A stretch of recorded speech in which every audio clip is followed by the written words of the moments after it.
사도행전 2장 43절을 한번 열어보겠습니다.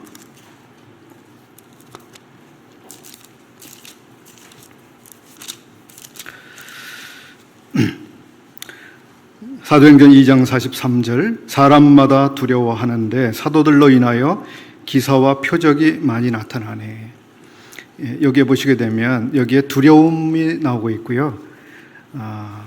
사람마다 두려운 그 감정, 두려운 감정을 느끼고 있는 이런 모습으로 나타나고 있습니다.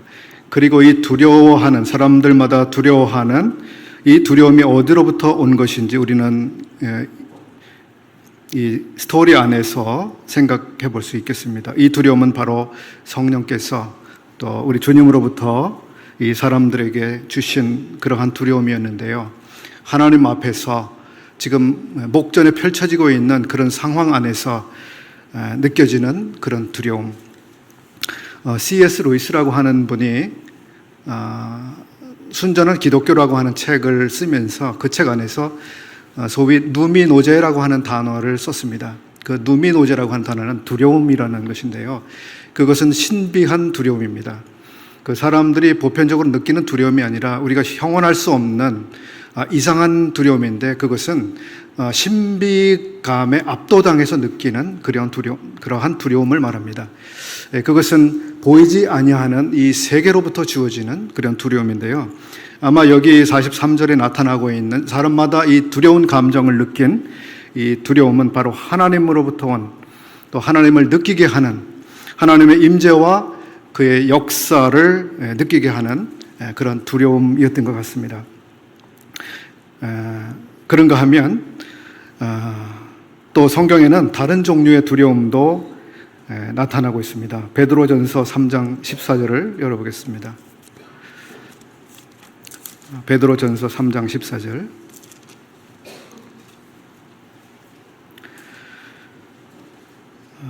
또 너희가 열심으로 선을 행하면 누가 너희를 해하리요?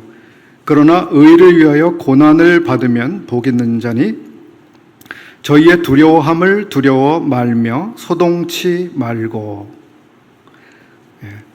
여기 보면 보편적으로 사람들이 느끼고 있는 이 삶 속에서 느끼는 두려움이라고 할까요? 상황에서 만나게 되는 이 두려움에 일반인들이 그 두려움을 의식하면서 때로는 그 두려움 때문에 여러 가지 그 어려움 속에서 살아가고 있는데 믿는 이들에게 권고하고 있는 이 말씀 속에서 여러분 믿는 사람들은 주님을 알지 못하는 사람들이 느끼는 그러한 두려움을 똑같이 느끼지 마십시오. 저희의 두려움을 두려워하지 마십시오. 그리고 소동하지 마십시오. 이런 권고를 하고 있습니다. 그러면 주님을 믿지 않는 사람들에게 찾아오는 두려움은 무엇일까? 그리고 주님의 자녀들, 성도들에게 두려워하지 말라고 이렇게 권유하고 있는데요. 그리고 조금 더 내려가면 또 반대의 권고도 하고 있습니다. 15절이죠. 하반을 보겠습니다. 너희 속에 있는 소망에 관한 이유를 묻는 자에게는 대답할 것을 항상 예비하되 온유와 두려움으로 하고 선한 양심을 가지라. 반대로 사람들, 주님을 알지 못하는 사람들에게는 없는 두려움이 주님을 아는 사람들에게는 있는 그러한 종류의 두려움이 있습니다. 그리고 그 두려움을 가지고 있으라고 권하고 있습니다. 근래 얼마 전에 제가 갑자기 두려움에 대해서 이렇게 묵상이 되어졌는데요. 두려움. 제가 무엇을 가장 두려워할까요? 저는 두려움이 많은 존재입니다. 어렸을 때는요, 이 불을 무서워했기 때문에 그 등잔이나 양초에다가 불을 붙여야 되는데요. 이 성냥불을 못 켜는 거예요. 성냥불이 확 이렇게 켜지는 게 너무 무서워서 성냥불을 켜지 못했습니다. 그 외에도 일반인들이 보통 느끼지 않는 거지만 저에게는 대단히 두려운 것으로 다가오는 그런 일들이 있었습니다. 그런가 하면 제가 이렇게 주변을 살펴볼 때 두려움이라고 하는 것은 참 그 신비한 감정이다라는 것을 느끼게 되는데요. 가령 저는 그 축구공이나 야구공을 가지고 어떤 게임을 하고 하는 것을 무서워하지 않습니다. 공이 갑자기 날아와도 두려움이 없습니다. 그러나 어떤 분에게는 그것이 대단히 두렵기도 하죠. 대단히 두렵습니다. 그리고 어떤 분에게는 병원에 가서 주사를 맞을 때 무척 무서워합니다. 안 맞으려고 그러죠. 근데 어떤 사람에게는 주사 맞는 거는 정말 아무 일도 아닌, 두려움과는 전혀 거리가 먼 그러한 일이 되고 말죠. 그런가 하면 어떤 사람은 자기가 아주 가깝게 친하게 지내고 있는 어떤 사람이 자기를 버리고 떠날까봐 이별에 대한 아주 극도의 불안을 느끼는 사람도 있습니다. 그런가 하면 어떤 사람은 그런 데 대해서 조금 감각이 아주 무딘 사람이 있기도 하죠. 그래서 갈 테면 가. 괜찮아. 그런 감정을 소유하고 있는 사람도 있습니다. 참 다양한 종류의 두려움이 우리가 살아가고 있는 세계 속에 있고, 그리고 그 두려움이라고 하는 것은 개개인에 따라서 느껴지는 정도가 다 다르다고 하는 것을 알 수 있습니다. 참 이것이 하나님이 만드신 신비한 영역 가운데 하나라는 생각이 드는데요. 어떻게 사람마다 이렇게 다양할 수가 있을까? 두려움에 대해서 동일한 원인이 왔을 때에도 느끼는 정도가 다르고 반응하는 것이 다르고, 누구에게는 즐거운 것이 누구에게는 두려움이 되기도 하고요. 이거 참 상상하기 어렵죠. 시편 139편인가요? 아까 어느 형님 시편 30 예배 시간에 인용하셨는데요. 하나님께서 우리를 만드실 때 정말 신묘막측하게 만드셨습니다. 다 똑같이 만드시지 않았고요. 너무 다양하게 만드셨고, 참 이해할 수 없는 그 세계, 하나님의 지혜, 그 능력에 따라서 우리 각 사람을 이렇게 만들어 주셨습니다. 최근에 우리 성도 두 분께서 주님께로 가셨는데 그런 생각이 듭니다. 각각 이름을 가지고 사셨고요. 태어난 것도 태어난 시기도 다 다르게 사셨죠. 부모님도 달랐고 형제 자매도 다 다른 환경에서 자라오셨고, 그분들의 얼굴과 키와 모습이 다 다르고, 그분의 눈빛과 미소와 이게 다 다르죠. 음성도 다르고. 근데 어느 누구도 그분과 똑같은 사람 이 세상에 없었던 겁니다. 오직 고유하게 고유한 그분만이 존재했었습니다. 그리고 그분은 이 세상을 떠나심으로 이 세상은 더 이상 그와 똑같은 존재를 볼 수 없게 되었죠.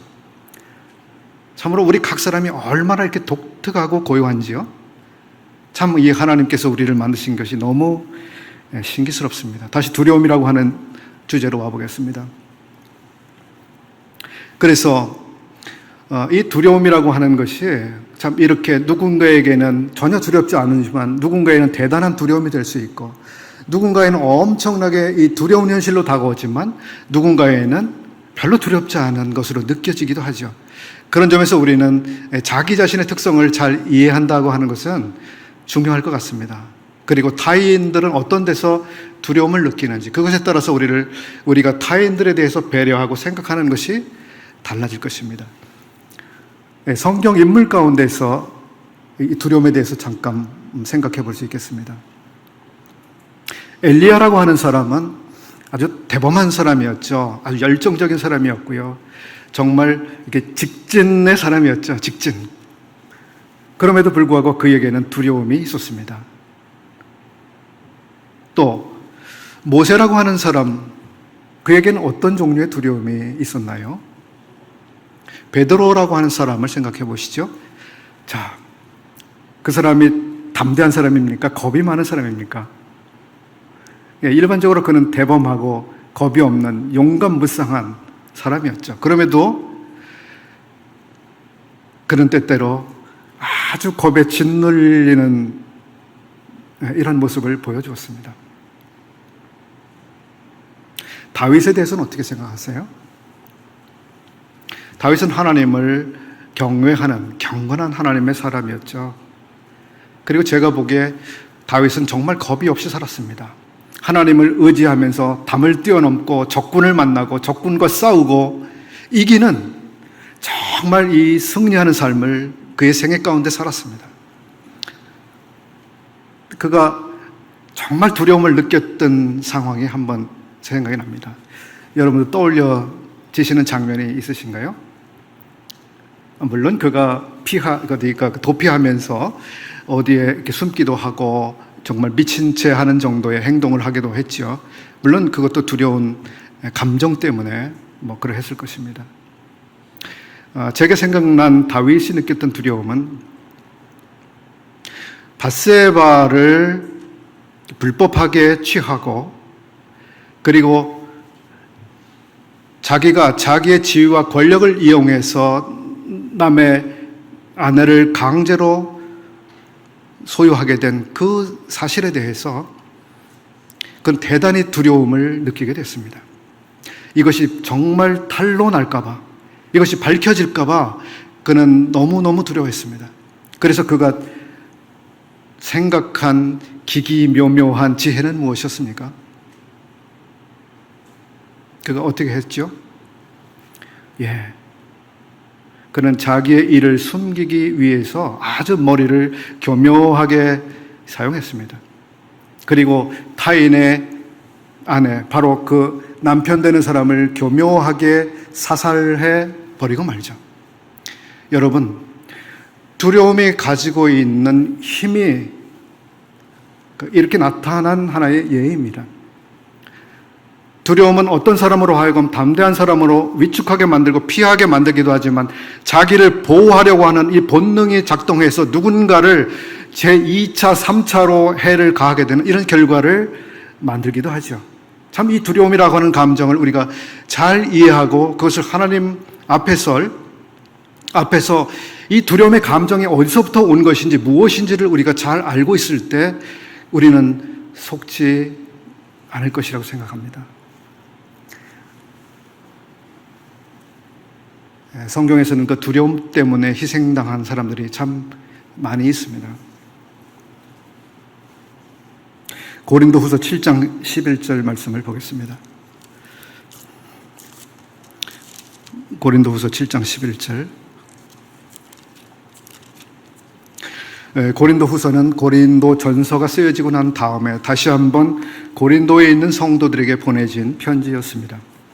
고린도전서, 즉 앞서 보낸 편지 가운데 이 사도는 고린도 교회에서 일어나고 있는 온갖 사람이 입에 담을 수 없는 정도의 부도덕한 상황들에 대해서 지적했습니다. 그리고 그것이 하나님 앞에서 반드시 심판을 불러오게 될 그러한 일이라고 하는 것을 알게 했습니다. 그리고 그것을 그 교회 가운데 바로잡지 않으면 온 교회가 판단받게 될 사실을 알려주었습니다. 그리고 시일이 지나고 두 번째 쓰여진 편지가 고린도 후서였습니다. 그 가운데 7장 11절 말씀을 제가 보고자 합니다. 10절부터 보겠습니다. 하나님의 뜻대로 하는 근심은 후회할 것이 없는 구원에 이르게 하는 회개를 이루는 것이요 세상 근심은 사망을 이루는 것이니라. 보라, 하나님의 뜻대로 하게 한 이 근심이 너희로 얼마나 간절하게 하며 얼마나 변명하게 하며 얼마나 분하게 하며 얼마나 두렵게 하며. 하나님의 뜻대로 하는 그 근심은 때때로 우리를 두렵게 합니다. 무엇 때문에요? 누구 앞에서? 왜 두려워하게 되는가? 이 두려움은 바로 하나님 앞에서 갖게 되는 두려움이었습니다. 정말 성도가 이렇게 살면 안 된다. 이것은 하나님의 심판을 불러오는 그러한 상태에 있다라고 하는 것을 그가 자각할 때에 느끼게 되는 그러한 두려움. 다른 종류의 누미노제라고 할까요?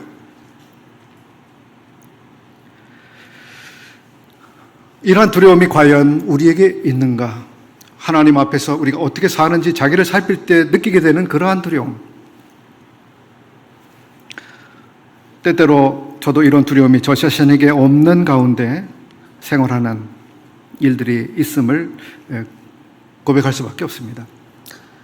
또한 이 시간에 제가 우리 형제 자매들 가운데 이 구절을 찾은 것은 우리 각 사람이 그런 부분에 자기를 한번 살폈으면 하는 마음이 있기 때문입니다.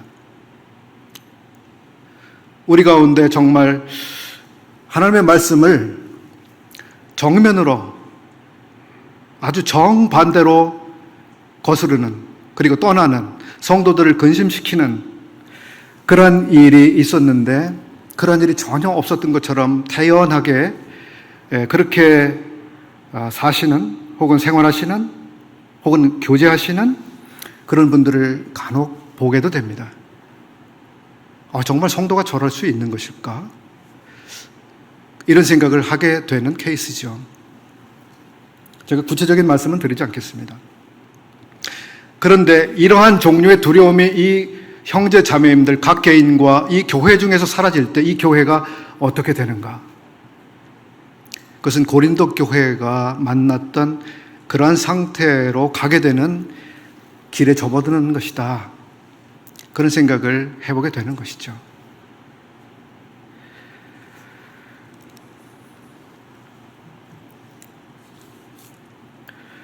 베드로 사도는 베드로 전서 가운데 이 두려움에 대한 이야기를 참 여러 번 반복했습니다. 세상 사람들이 느끼는 두려움과 다른 두려움이 성도들에게는 있다.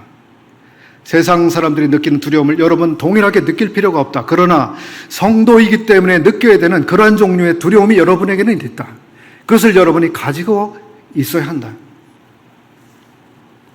그렇게 할 때 우리 자신 하나님 앞에서 거룩을 지켜나갈 수 있고 교회도 거룩을 지켜나갈 수 있다고 생각합니다.